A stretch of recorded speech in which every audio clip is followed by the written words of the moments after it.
Hello students, Hind institute of commerce में आपका स्वागत है। तो सबसे पहले तो मैं आपको बधाई देना चाहूँगा जो आपने बड़ी मेहनत से 10th पास करी, अच्छे नंबर से 10th पास करी। और आपके पेरेंट्सों को भी मैं बधाई देना चाहूँगा जो उन्होंने आप लोगों के लिए इतनी मेहनत आप लोगों पर करी, आप लोगों को मोटिवेट किया और आप लोग भी अपने पेरेंट्स की कसौटी पर खरे उतरे कि जैसा कि वो जो रिज़ल्ट चाह रहे थे वैसा ही आप लोगों ने उनको दिया। और पेरेंट्सों को भी मैं धन्यवाद यूँ देना चाह रहा हूँ कि उन लोगों ने भी इतनी मेहनत करके आप लोगों के साथ इतने परेशान होकर के दिन रात मेहनत करते हैं, फिर आप लोगों पे पैसा लगाते हैं, तो उनकी ये मेहनत आप लोगों ने कामयाब करके दिखाई। दूसरा, मैं आपको धन्यवाद देता हूँ कि आपने कुछ सोच समझ के ही हमारे इंस्टीट्यूट को ज्वाइन किया। तो हम भी आपको निराश नहीं करेंगे, आपकी कसौटी पर, आपकी उम्मीदों पर खरे उतरेंगे। और जो आपने परफॉर्मेंस अब तक दिखाई बोर्ड की और उससे पहले की, तो उसी परफॉर्मेंस में हम भी चार चांद लगाने की कोशिश करेंगे। आपको कहीं भी किसी प्रकार की कोई कमी नहीं आने देंगे कि जिससे आपको लगे कि हम आपकी आशाओं पर खरे नहीं उतर रहे।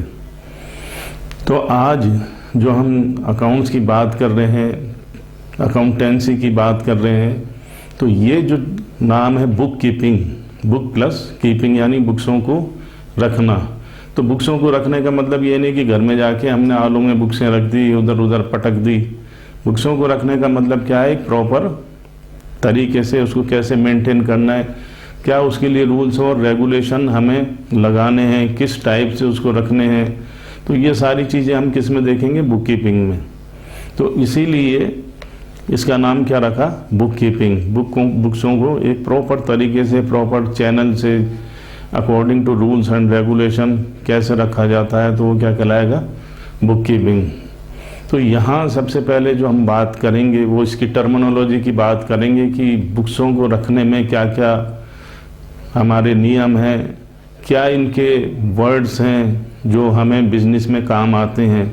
क्यों, जब तक आप ये टर्मिनोलॉजी और बिजनेस की ये टर्म्स जो काम आएंगे वर्ड्स, उनकी ही नॉलेज अगर नहीं होगी तो हो सकता है शायद मैं जो भी बोल रहा हूँ वो आपके कुछ भी समझ में नहीं आए। आप ये कहोगे कि सर क्या बोल रहे हैं, हमारे तो सर के ऊपर से बात जा रही है। तो यहाँ हमें सबसे पहले थोड़ा सा मैं आपको बुक कीपिंग के बारे में बताऊंगा और उसके बाद में जो सम बेसिक टर्म्स हैं, टर्मिनोलॉजी जो हमारे यूज़ में आएंगी उसके बारे में बताऊंगा। मैं आपको ज़्यादा ये भी नहीं बता रहा कि इसकी नीड क्या है, ऑब्जेक्ट क्या है, कैरेक्टरिस्टिक्स क्या है। तो वो सारी बात हम उसके बाद में समझेंगे। सबसे पहले हम इसकी टर्म्स समझेंगे कि टर्म्स क्या है। तो आज एक दो शब्द इसके देखते हैं, बुक कीपिंग की जो डेफिनेशन वो क्या है। तो book keeping is an art of recording in books of accounts. तो बुक कीपिंग एक कला है रिकॉर्ड्स करने की, किसको, अकाउंट्सों को रिकॉर्ड करने की एक कला है। तो किस में, इन बुक्स ऑफ अकाउंट्स, अकाउंट्स की बुक्सों में। The monetary aspect of commercial और फाइनेंशियल ट्रांजेक्शन की, मतलब किसको लिखने की कला है, बुक्सों में क्या लिखना है, जो मॉनेटरी एस्पेक्ट्स हैं। मॉनेटरी एस्पेक्ट्स किसके, ऑफ कॉमर्शियल और फाइनेंशियल ट्रांजेक्शन के। मतलब जो मॉनेटरी का मतलब सारे ट्रांजैक्शन, क्योंकि अब बिजनेस कर रहे हैं तो वो मनी मैटर से ही संबंधित होने चाहिए। तो वो मनी मैटर जिनको हम नाप सकें, मनी में कन्वर्ट कर सकें, वो सारे ट्रांजैक्शनों का रिकॉर्ड करने की एक कला है। लेकिन वो सारे ट्रांजैक्शन कैसे होने चाहिए, कॉमर्शियल और फाइनेंशियल होने चाहिए। सोशल ट्रांजैक्शन इसमें हम काउंट नहीं करेंगे। सोशल का मतलब, सपोज मेरे दोस्त की शादी है, मैंने कोई गिफ्ट ले आया और उसको मैं उसकी बर्थडे पार्टी पर दूँ या उसकी शादी पर दूँ, किसी भी रूप में उसको गिफ्ट दूँ, तो ये क्या हो गई, सोशल एक्टिविटीज़ हो गई। तो यहाँ हमने पैसा तो लगाया लेकिन ये क्या है, सोशल एक्टिविटी में काउंट होगा, ये ना कि कॉमर्शियल एक्टिविटी में काउंट होगा। तो इसी तरीके से book keeping is an art of, book keeping is an art of recording in books of accounts the monetary aspect. तो यहाँ जो इम्पोर्टेंट पॉइंट है वो मॉनेटरी एस्पेक्ट होना चाहिए, किसका, ऑफ कॉमर्शियल और फाइनेंशियल ट्रांजैक्शन। अगर मॉनेटरी एस्पेक्ट नहीं है तो उसको हम छोड़ देंगे, उसको हम अकाउंटिंग में नहीं काउंट करेंगे, लिखेंगे ही नहीं हम उसको। तो मैं समझता हूँ ये चीज़ क्लियर हो गई होगी। तो यहाँ मॉनेटरी एस्पेक्ट इम्पोर्टेंट है, जिसको हम मनी में कन्वर्ट कर सकें, मुद्रा में नाप सकें, तो वो ही ट्रांजैक्शनों को हमें आइडेंटिफाई करना, पहचानना है कि कौन से मनी में कन्वर्ट हो सकते हैं, कौन से जिनको हम नाप सकते हैं, और कौन से कॉमर्शियल ट्रांजैक्शन है। तो यहाँ मैंने कुछ बिजनेस टर्म्स भी लिखी हैं। तो मैं आपको एक ये बता दूं कि 1494 में लुकास पेसियोली नाम के एक पादरी हुए थे इटली में, जिन्होंने, उनका नाम था लुकास पेसियोली, उन्होंने एक बुक लिखी थी 1494 में, डी कंप्यूटिसेट स्क्रिप्चुरिस, डी कंप्यूटिसेट स्क्रिप्चुरिस। तो उन्होंने 1494 में लुकास पेसियोली पादरी हुए थे, उन्होंने एक बुक लिखी थी, उसमें एक सिद्धांत उन्होंने लिखा था डबल एंट्री सिस्टम का। सिद्धांत का क्या नाम है? Double entry system. यहां मैं लिख रहा हूं इसको डबल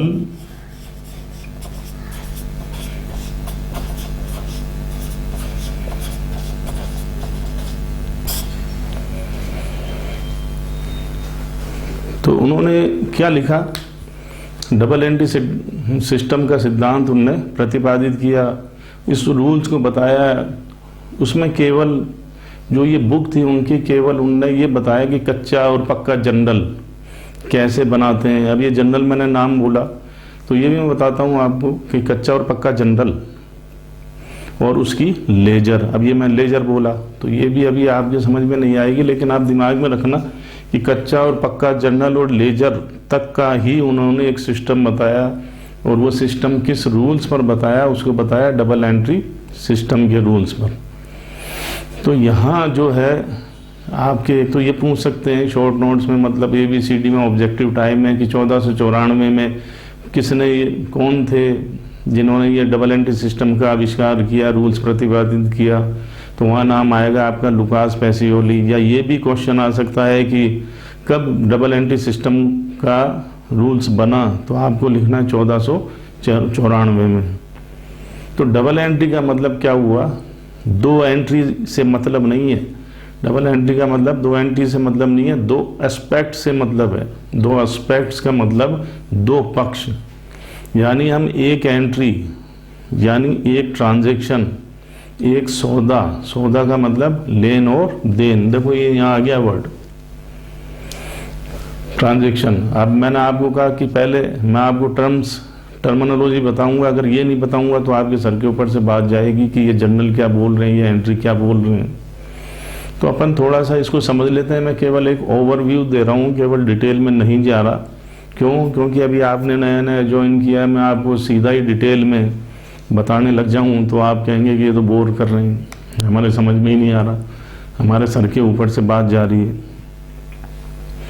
तो अपन केवल यही देखते हैं, आज कुछ टर्म्स लिखी हैं, बस इसको समझते हैं, फिर उसके आगे और टर्म्स समझेंगे। ज़्यादा नहीं है टर्म्स से भी, इसलिए आप सोचो कि बहुत सारे टर्म्स हैं तो हम कैसे याद करेंगे। याद हमें कुछ करना ही नहीं है, बुक कीपिंग को हमें समझना है, अकाउंट्स को समझ के ही इसको करना है। तो यहाँ पहली जो है ट्रांजैक्शन। तो ट्रांजैक्शन का मतलब क्या होता है? लेना और देना। लेने का मतलब कोई तो लेगा और कोई देगा। ट्रांजैक्शन जब हम करते हैं, जिसे हम सौदा बोलते हैं, आज बाजार में भी सामान खरीदने जाते हैं तो एक तो लेता है और दूसरा देता है। मान लो हम कोई सामान खरीद के लाए तो हम तो लेने वाले हो गए और देने वाला दुकानदार हो गया।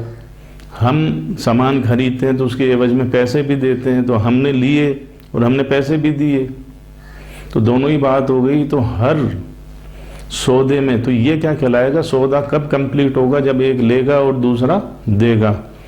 तो सौदे में, हर ट्रांजैक्शन में, इसको हम क्या बोलते हैं? ट्रांजैक्शन। लेना और देना, लेन और देन। तो एक तो रिसीवर होता है, दूसरा गिवर होता है। तो ये जो लेन और देन है वो, उसमें क्या क्या शामिल कर सकते हैं? वो पैसा भी हो सकता है, धन, वस्तुएं भी हो सकती है। वस्तुएं का मतलब जैसे हम कोई गुड्स खरीद लाए, हम कोई फर्नीचर खरीद लाए। सेवाएं भी हो सकती हैं। सेवाएं का मतलब जैसे बिजली की सेवाएं हमने ली, टेलीफोन की सेवाएं हमने ली, और भी कई प्रकार की सेवाएं होती हैं। जैसे हमारे कोई एम्प्लॉय हैं, उनकी सेवाएं भी हम लेते हैं। उसका पेमेंट हम बाद में करते हैं। तो लेन और देन में क्या क्या शामिल हो सकता है? धन, वस्तुएं और सेवाएं, जिसको हम कह सकते हैं मनी भी कह सकते हैं, और क्या बोलोगे आप, गुड्स एंड सर्विस भी कह सकते हैं। तो ये सारी चीज़ें किस में इंक्लूड होती हैं? ट्रांजैक्शन में। तो ट्रांजैक्शन का मतलब क्या समझ में आया? लेना और देना।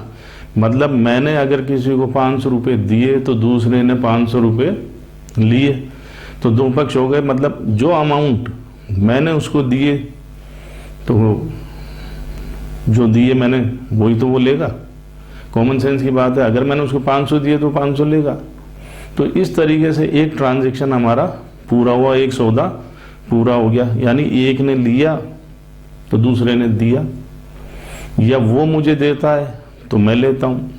तो इसी तरीके से लेन और देन को हम क्या बोलेंगे? ट्रांजैक्शन। और इसी ट्रांजैक्शन को हम क्या बोलते हैं? सौदा भी बोलते हैं। तो जब वो लेन देन पूरा हो जाएगा तो एक ट्रांजैक्शन हमारा कंप्लीट हो जाता है। आगे चलते हैं। दूसरा है एंट्री। एंट्री का मतलब कोई भी, जब बिजनेसमैन कोई भी ट्रांजैक्शन करता है, लेन देन करता है, आपको पता है दुकानदार हैं, कोई भी माल बेचते हैं तुरंत कॉपी में लिख लेते हैं।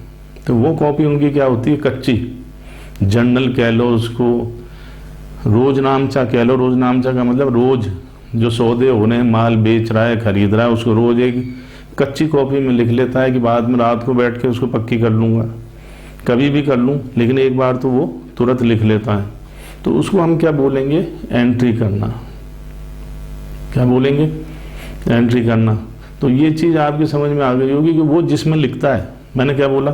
कच्ची जर्नल या रोजनामचा, तो वो क्या कहलाएगी? हमारी जर्नल कहलाती है। उसको हम रोजनामचे को जर्नल भी कह सकते हैं। तो यानी वो जो रिकॉर्ड है, रिकॉर्ड क्या? ट्रांजैक्शनों का। किसका रिकॉर्ड? ट्रांजैक्शनों का। यानी वो जो लेन देन वो कर रहा है, जो वो सौदे वो कर रहा है, उसका रिकॉर्ड वो किस में कर रहा है? जर्नल में। जर्नल का मतलब वही कॉपी हो गई, कच्ची कॉपी कह लो, रोजनामचा कह लो, उसको जर्नल भी हम कह सकते हैं। तो वो उसमें लिख लेता है, तो वो क्या कहलाएगा? जर्नल। उस जर्नल में लिखने को हम क्या बोलते हैं? एंट्री। तो क्या बोलेंगे? एंट्री। एंट्री का मतलब प्रविष्टि, घुसना। तो उसमें जर्नल में जब उसने एंट्री कर ली, लिख लिया, तो वो क्या हो गई? हमारी एंट्री हो गई। तो एंट्री किसकी होगी? ट्रांजैक्शन की, लेन देन की। और वो लेन देन कैसा होना चाहिए? मॉनेटरी में होना चाहिए, मॉनेटरी एस्पेक्ट में होना चाहिए, जिसको हम मनी में कन्वर्ट कर सकें, मनी में नाप सकें, मेजरमेंट उसका हम कर सकें। तो वो क्या कहलाएगा? ट्रांजैक्शन कहलाएगा। एंट्री हो गई। और मैंने जर्नल का मतलब भी आपको बता दिया, या मैंने लिखा नहीं लेकिन मैंने बताया। तीसरा है डेबिट। डेबिट का मतलब नाम। तो ये लैटिन भाषा का एक वर्ड है डेबिटम, उससे ये वर्ड बना है डेबिट। यानी हम किसको डेबिट करें, किसको क्रेडिट करें। क्रेडिट का मतलब होता है जमा। किसके खाते में तो जमा करें, किसके खाते में नाम करें। अकाउंट का मतलब खाता, मतलब किस व्यक्ति को तो हम नाम करें, डेबिट करें, किस व्यक्ति को हम क्रेडिट करें। क्रेडिट शब्द बना है क्रेडिट शब्द से। इसका मतलब वैसे तो ख्याति से होता है, गुडविल से। गुडविल का हिंदी वर्ड है ख्याति। तो वो भी लैटिन भाषा के वर्ड से बना है। तो डेबिट का मतलब क्या हो गया? ड्यू फ्रॉम दैट, उनसे दे, मतलब वो हमें देंगे, उनसे दे का मतलब। और क्रेडिट का मतलब ड्यू टू दैट, उनको दे, यानी उनको देना है। तो डेबिट का अगर आपने पहले के टाइम में महाजनी बही का था सिस्टम एक चला करता था, जिसमें मैंने राम को 500 रुपये दिए तो क्या लिखते हैं? राम खाते नाम, नाम कर दिए उसके कि भाई राम मैं तेरे से 500 रुपये मांगता हूँ। जब राम मुझे 500 रुपये देता है तो उसके अकाउंट में जमा ही करेंगे, तो राम खाते जमा। तो वो राम ही कह देगा आपको कि भाई साहब ये आपने 500 रुपये मुझे दिए थे, तो ये आप मेरे अकाउंट में जमा कर लो, यानी क्रेडिट कर लो। क्रेडिट का मतलब जमा कर लो। तो इसके भी कुछ रूल्स रेगुलेशन बनाए गए हैं कि हमें किसको डेबिट करना है, किसको क्रेडिट करना है। तो जस्ट लाइक ये सिंबल है कि हम किसको डेबिट करें, किसको क्रेडिट करें, ताकि हमें ये पता चल जाए कौन तो पा रहा है और कौन हमें दे रहा है। तो इस तरीके से ये एक सिंबल है जो आइडेंटिटी करता है कि किसको देना है, कौन पा रहा है और कौन दे रहा है। तो उसको हम क्या बोलेंगे, डेबिट और क्रेडिट। नेक्स्ट है आपका कैपिटल। तो ये भी अंडरस्टूड बात है, जब कोई बिजनेस करेगा तो सबसे पहले क्या लगाएगा, कैपिटल। कैपिटल का मतलब पूंजी, पूंजी का मतलब पैसा, अमाउंट। तो वो कितने अमाउंट से, तो कोई 10,000 लगा रहा है, कोई 50,000, कोई लाख, कोई करोड़ लगा रहा है, बड़ी बड़ी कंपनियां खोल रहे हैं। तो वो क्या हो गया, आपका कैपिटल हो गई। तो कैपिटल कैश में भी लगती है, हो सकता है वो गुड्स लिया है, घर से ही कुछ माल पड़ा हो, कुछ फर्नीचर लिया है।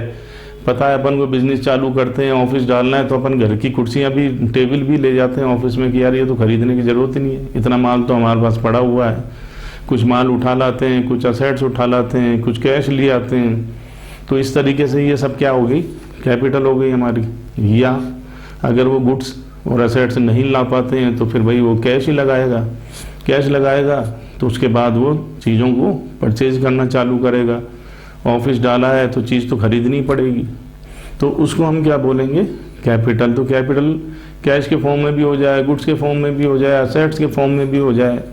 तो वो जो भी बिजनेस चालू करने में जो इन्वेस्ट करता है पैसा, अमाउंट या असेट्स या गुड्स, तो वो हमारी क्या कहलाएगी, कैपिटल कहलाएगी। कैपिटल के बाद मैंने आपको बताया परचेजेज। अब जब बिजनेस चालू करेंगे तो कैपिटल लगाई है तो कुछ ना कुछ चीज़ तो परचेज करनी ही पड़ेगी। परचेज करने के बाद क्या होगा, उसको बेचेंगे, उससे प्रॉफिट कमाएंगे। उसके बाद ही हमें पता चलेगा कि बिजनेस प्रॉफिट में जा रहा है या लॉस में जा रहा है। तो परचेजेस भी दो टाइप की हो सकती है। परचेजेस भी दो टाइप की हो सकती है। एक तो हम कैश परचेजेस कर लाते हैं कि हाथों हाथ उसका पैसा दे दिया जो माल खरीदा, और माल का मतलब भी आप यहाँ समझ लो, गुड्स बोलते हैं अपने कॉमर्स की भाषा में। माल का मतलब कुछ भी जो सामान आप ला रहे हो वो क्या कहलाता है, गुड्स कहलाएगा।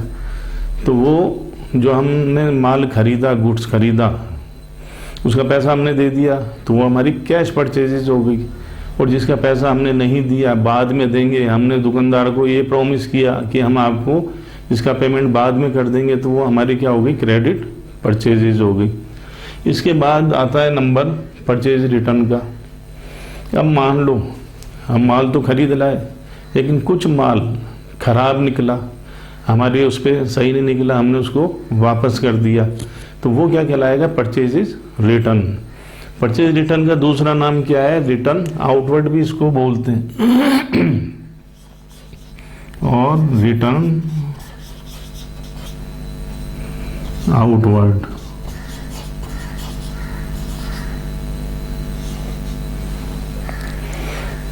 तो परचेज रिटर्न का दूसरा नाम क्या है, रिटर्न आउटवर्ड। रिटर्न आउटवर्ड का मतलब हिंदी में वैसे तो क्रय वापसी बोलते हैं। क्रय खरीद लाए, वापस कर दिया, तो क्या हो गया, रिटर्न लौटा दिया।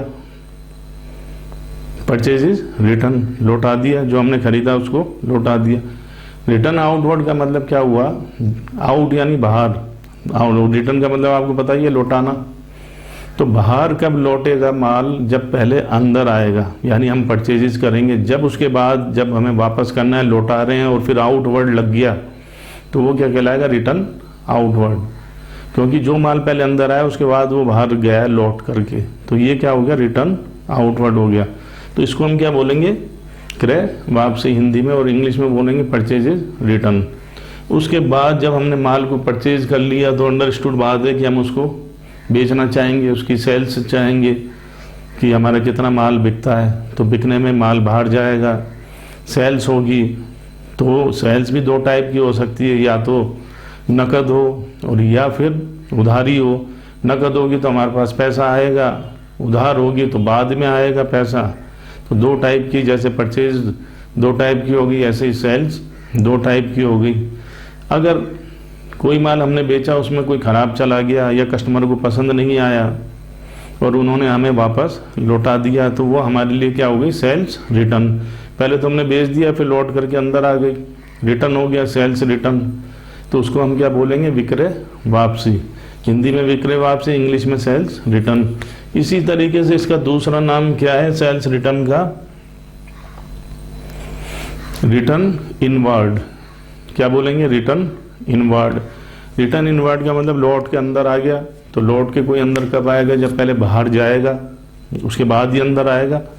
तो इसीलिए क्या है, सेल्स पहले बाहर गई और फिर कोई ख़राब माल की वजह से अंदर आ गई, तो इसलिए हम क्या बोलते हैं, लौट करके अंदर आ गए, रिटर्न इनवर्ड।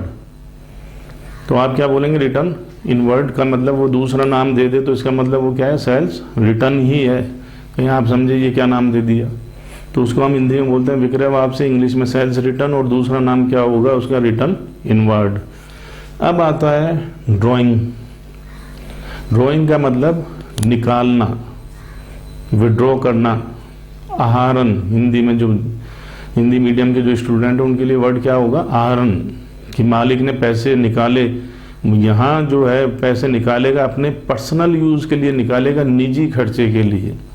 यहाँ ये बात ध्यान में रखना, जब पैसा मालिक, ओनर, इन्वेस्ट जो पैसा कर रहा है, बिजनेस जो लगा रहा है, अगर उसने बिजनेस में से कुछ पैसा निकाल लिया अपने पर्सनल यूज़ के लिए, अपने निजी खर्चे के लिए, तो वो क्या कहलाएगा, आपका ड्राइंग। यहाँ जो इम्पोर्टेंट बात, ध्यान देने वाली बात है, वो आप क्या दोगे, निजी खर्चे होने चाहिए उसके। मान लो उसने बिजनेस के फंड में से, बिजनेस के कैश में से अगर कुछ पैसा निकाल के ले गया और उस पैसे से उसने अपने बच्चे की स्कूल की फीस अगर भर दी, तो वो क्या कहलाएगा, उसका पर्सनल यूज़ हो गया, उसने पर्सनल काम में लिए, तो वो क्या कहलाएगा, ड्राइंग। तो यहाँ तो वो कैश निकाल के ले गया, हो सकता है वो कुछ फर्नीचर ही ले जाए बिजनेस में से, तो वो भी क्या कहलाएगा, ड्राइंग, क्योंकि वो अपने पर्सनल यूज़ में उसको ले रहा है।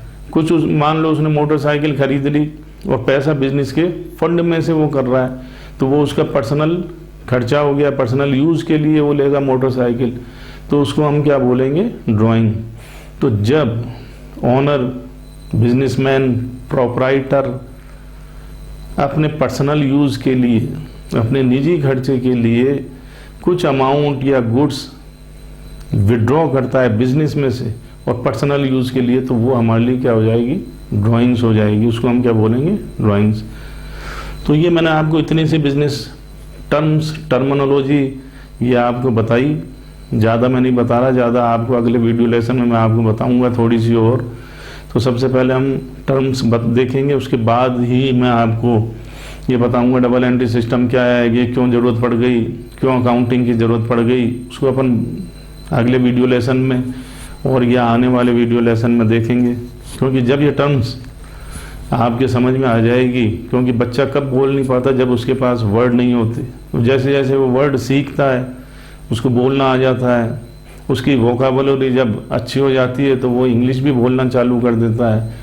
हम भी इंग्लिश इसलिए नहीं जानते क्योंकि मान लो हमारे पास वोकाबुलरी के वर्ड ही नहीं है, तो हम क्या इंग्लिश बोलेंगे और क्या उनके वर्डों को समझेंगे। तो इसलिए सबसे पहले जो अपन ने देखना चाहा, वो यही देखना चाहा, जो सीखना चाहा और जो मैंने बताने की सोची पहले, कि सबसे पहले हम टर्म्स को यूज़ करेंगे कि क्या इसकी बेसिक टर्म्स हैं जो बिज़नेस में काम आती है, क्या टर्मिनोलॉजी है। आगे वीडियो लेसन में बाकी की और देखने की कोशिश करेंगे पूरी, और उसके बाद फिर हम ये देखेंगे कि गुडविल, वो book keeping, double entry system क्या है, और इसमें भी कुछ पॉइंटों पर डिटेल में अपन देखने की कोशिश करेंगे, वो मैं बताऊंगा आपको। तो जैसे जैसे आगे बढ़ेंगे वैसे वैसे सब चीज़ क्लियर आपकी होती जाएगी और सब चीज़ों का खुलासा मैं करता चलूँगा। तो आज के इस वीडियो लेसन में इतना ही हम देखेंगे, और बाकी आप इसको रिवाइज करें, एक बार सोचें और समझें कि ये क्या टर्म्स हैं, और मैं कोशिश करता हूँ कि जो मैंने बताया शायद आपकी समझ में आया होगा, और इसको पढ़ने की कोशिश करें, अपनी मेहनत को बरकरार रखें। Thank you.